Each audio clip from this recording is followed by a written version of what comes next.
A palavra de Deus diz no livro de Mateus, capítulo 14, versículo 28. Então Jesus Cristo estava andando por sobre o mar. Capítulo 14, versículo 28. Respondeu-lhe Pedro e disse: Senhor, se és tu, manda-me ter contigo por cima das águas. Então, quando Pedro viu aquele homem sobre as águas, que era Jesus Cristo, Pedro falou para Jesus: se é tu, Senhor, manda que eu caminhe por sobre as águas e vai até ti. E Jesus diz: vem. E Pedro, descendo do barco, andou sobre as águas para ir ter com Jesus. Jesus Cristo falou para Pedro: vem. Jesus estava andando por sobre as águas quando os discípulos ficaram com medo, ficaram assombrados. Aí Pedro falou: Jesus, se é tu, manda que eu ande por sobre as águas até o encontro. Aí Pedro foi, Jesus falou: vem. E Pedro estava andando sobre as águas. Aí diz assim no capítulo 14 de Mateus, versículo 29, versículo 30.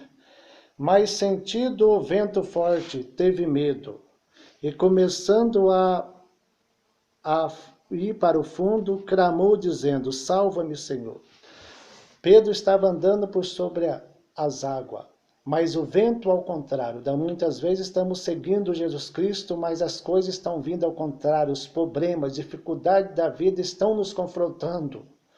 Então, quando há momento da dúvida, Pedro sentiu dúvida no coração, porque o vento era o contrário. Muitas vezes o vento vem ao nosso contrário, os problemas aparecem, né? E nós sentimos medo. Aí começando a afundar. No momento de medo, no momento do vento ao contrário, da dificuldade, nós temos que manter a nossa fé em Cristo.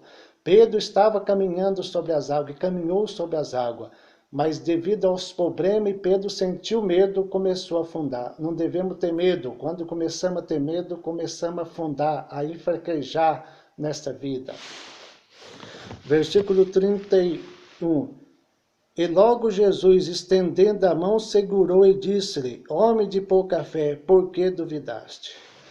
A dúvida faz que nós afundamos. A dúvida faz que a vitória não venha sobre a nossa vida. A palavra de Deus diz que seja o seu falar sim, sim ou não, que passa disso é procedência maligna.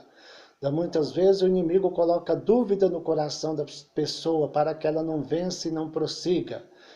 Todos nós passamos por dificuldades neste mundo, mas a nossa fé tem que estar em Jesus Cristo. Enquanto Pedro estava olhando para Jesus, ele estava caminhando, mas ele sentiu medo, as dificuldades fez que ele sentisse medo, aí ele começou a afundar. Não devemos ter dúvida e nem deixar que o medo tome conta da nossa vida.